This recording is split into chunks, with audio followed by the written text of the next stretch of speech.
परमेश्वराचं वंदन करतो, परंतु याच्या व्यतिरिक्त अजून एक व्यक्ती आहे ज्याला आपण नमस्कार केला पाहिजे, दंडवत केला पाहिजे, आणि तो महत्त्वाचा हिस्सा आहे. कोण आहे सांगा? परमेश्वराला आपण जेव्हा आपण काहीही करतो, आपण परमेश्वराला आपण वंदन करतो, कारण की हे आपलं कर्तव्य आहे. कारण की त्यांना आपल्याला जन्म दिला आहे, त्यांना आपल्याला चांगले हात, पाय, डोळे, कान, नाक सर्व काही दिलेलं आहे.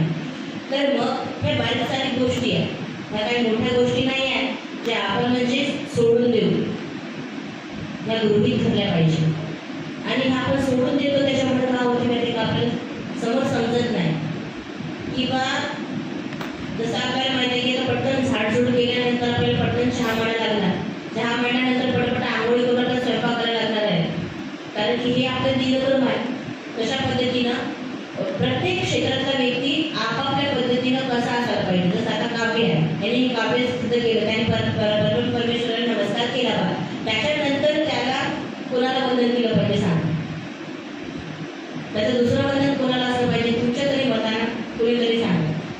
आता हा श्लोक सांगतो तुम्हाला.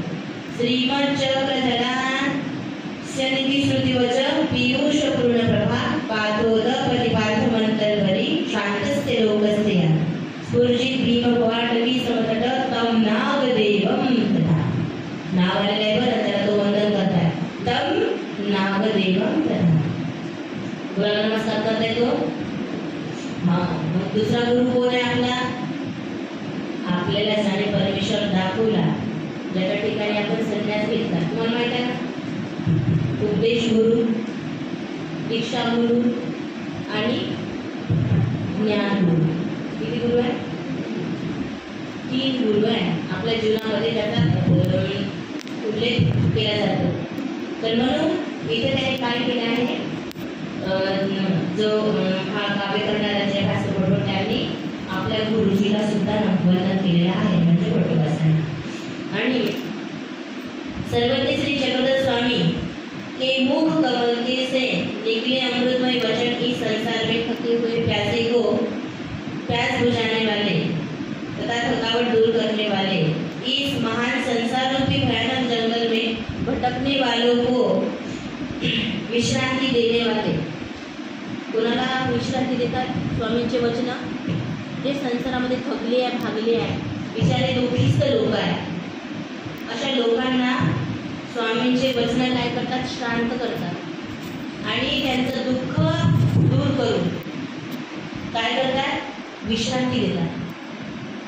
सांगा बरं, देवाला कोणाचं दुःख दूर केलं आपल्या शब्दाने? आठवते का एखादी वेळा? शांताबाईचं. अजून असे भरपूर जण आहे, परंतु एखादी शब्दाने देवाने, एखादी शब्द फक्त देवाच्या मुखातून निघले आणि बस एखादी पायी. तुम्हाला माहिती आहे का, गावामध्ये स्वामी आहे, पारीवर एक बुड्ढा बसला होता आणि तुम्हाला माहिती आहे त्याच्या हाताला जो होता ना, त्याचे 5 पोरी होते, पण 5च्या 5 विधवा. एकही मुलीचा नवरा जिवंत नव्हता. आणि गावातले सर्व लोक कामाला म्हणतात ना, पंचगंडा आला पंचगंडा गेला, या शब्दात बोलायचं. त्याचं अंतःकरण एवढं जळत होतं, तो म्हातारा बिचारा काही बोलू शकत नव्हता, कारण की सत्यता तर होती, परंतु त्याला आजपर्यंत कोणीच म्हटलं नाही असं की बा काय म्हणते बा तुझे घरचे कसं ठीकठाक आहे, असं नाही. त्याला पंचगंडा बोलून बोलून बिचारा तो थांबून गेला आणि त्या संसारामध्ये लोकांचं त्याला वीट यायला लागला. माझ्या स्वामी त्याच्या समोर आले आणि देव आपल्या मधुर शब्दाने काय म्हणतात का हो, तुमचे पंचगंगा निकेनी असती, म्हणजे तुमच्या 5 गंगा आहेत त्या चांगल्या आहेत का, सुखी आहेत का? आणि त्याच्या हृदयाला असं म्हणजे असं वाटलं की किती दिवसापासून मी या शब्दासाठी म्हणजे मी भटकत होतो, त्याच्यामुळे आतापर्यंत माझं अंतःकरण जळत होतं.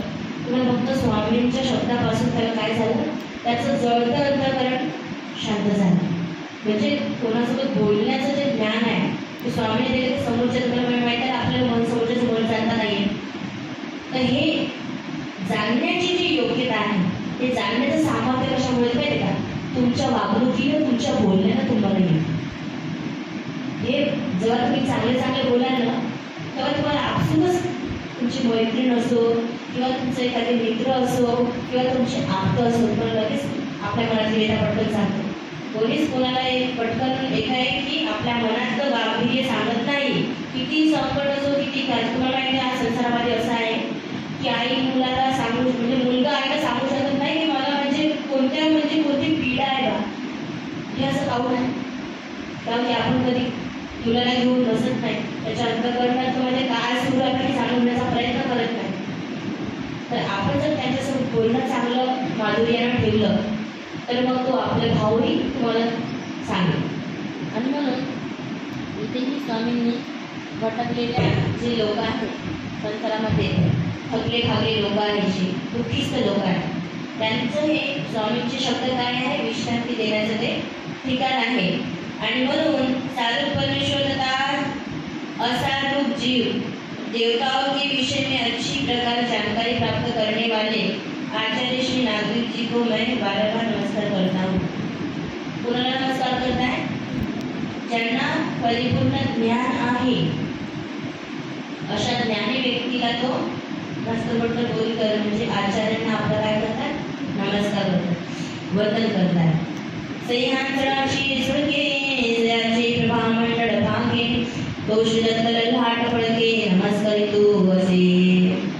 आता इथे श्री दत्तात्रय महाराज जे जिथे राहतात त्या ठिकाणाचं सुद्धा वर्णन आलेलं आहे. कारण तिथे हा जो डोंगर आहे आपला सह्यांचर, हा सुद्धा आपल्याला नमस्करणीय आहे. हा सुद्धा खूप म्हणजे कारण की ईश्वर अवताराचे म्हणजे राहणं तिथं आहे, त्या परमेश्वराच्या लीला तिथं होत राहतात. अशा त्या जिथे श्री दत्तात्रय महाराज निरंतर आपल्या लीला करतात बा, अशा श्री दत्तात्रय महाराजांनी सुद्धा इथे वर्णन केलं आहे. सह्याद्री पर्वत माहूरगढ़ के शिखर पर जिनकी कृपा का प्रकाश फैला हुआ है. कुठं प्रकाश पसरलेला आहे देवाचा? सह्याद्री पर्वतावर. आणि मग कोण श्री दत्तात्रय प्रभु के चरण कमलों पर मस्तक रखकर मैं नमस्कार करता हूँ. तिथे श्री दत्तात्रय प्रभूच्या चरणावर नतमस्तक होऊन मी समोरचं चालू करतो.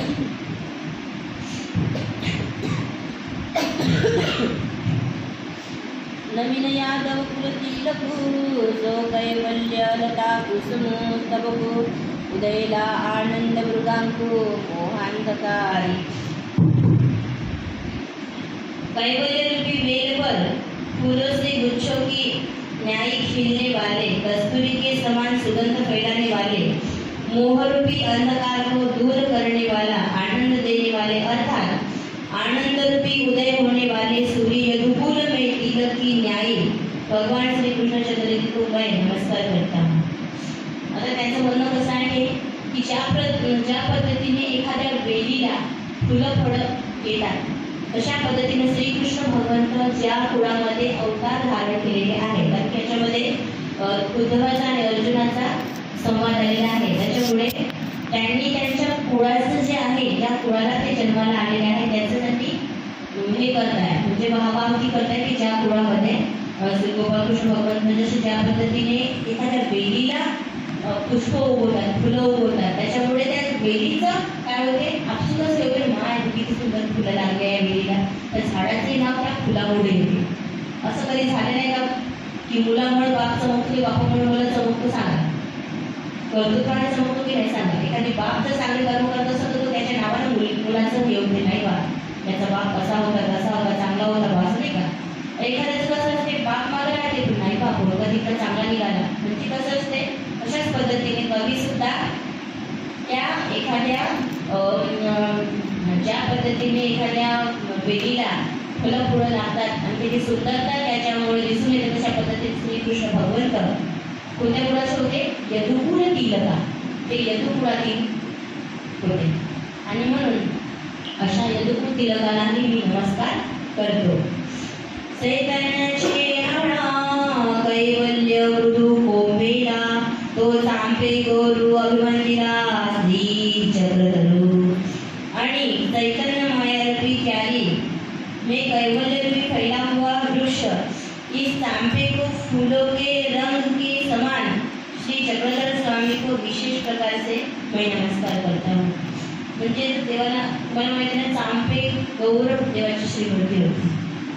तर ते चांपे गौर जो त्याचं स्वरूप आहे परमेश्वराचं, श्री जगन्नाथ स्वामीची मूर्तीचं, आणि अशा रूप धारण केलेल्या म्हणजे चाफ्याच्या फुलासारखं त्याचं म्हणजे शरीर सर्व झळकत आहे का, अशा श्री जगन्नाथ स्वामींना सुद्धा मी नतमस्तक होतो, दंडवत प्रणाम करतो. कारण की जोपर्यंत आता त्यांनी सर्वप्रथम दंडवत कोणाला केला याच्यामध्ये परब्रह्म परमेश्वर, दुसरा दंडवत त्यांनी आपला गुरुला केला, तिसरा दंडवत त्यांनी श्रीकृष्ण भगवंतांचा आणि आता श्री जगन्नाथ स्वामींचं. कारण की तीनही उभयदृश्य अवतार आहे आणि उभयदृश्य अवताराला वंदन केल्याशिवाय त्याचा समोर जाणार नाही ना. त्याच्यामुळे सर्वप्रथम ते वंदन जे आहे ते सुरू आहे. पडली या संसाराची अडणी, जो पूर्वी ब्रह्मविद्येची कवनी, तो आचार्य शिरोमणी नवीन नागार्जुना. संसार के संकट में पड़े हुए अर्थात दुख भोग रहे जीवों को ब्रह्म विद्या का रसपान करवाने वाले आचार्य शिरोमणि श्री नागदेव जी को मैं नमस्कार करता हूँ. जो विकासा सारथी वैराग्याचा बाळरथी, आघाव कैवल्य पथी जीव जाता वासी. विचार विवेक का जोर रथ चालक तथा वैराग्य से परिपूर्ण है और मनुष्य मात्र को कैवल्य का राह दिखाने वाले दया नागार्जुना उपदेश म्हणून बोला गया शांती रसू. भास्कर कवी झाला सौरसू ओबी बंधन. आणि हा ओबीबद्ध जो आहे तो ओबीबद्ध त्यांनी म्हणजे काव्यरचना करत आहे. म्हणजे हा ज्ञान आपल्याला कोणाकडून झाला, आपल्या गुरुकडून, आणि म्हणून तो श्री नागदेवाचार्यांचे वारंवार गुरुबोधून करत आहे. कारण की गुरु जर नसते तर आपल्याला तो परमेश्वर कळला नसता, आणि परमेश्वर कळला नसता तर आपण तो सांगू शकलो नसतो. म्हणून तो वारंवार आपल्या वाक्पुष्पार्चनांनी आपल्या गुरुला नमस्कार करताय, वंदन करताय. मला वाटतं टाइम झाला आहे.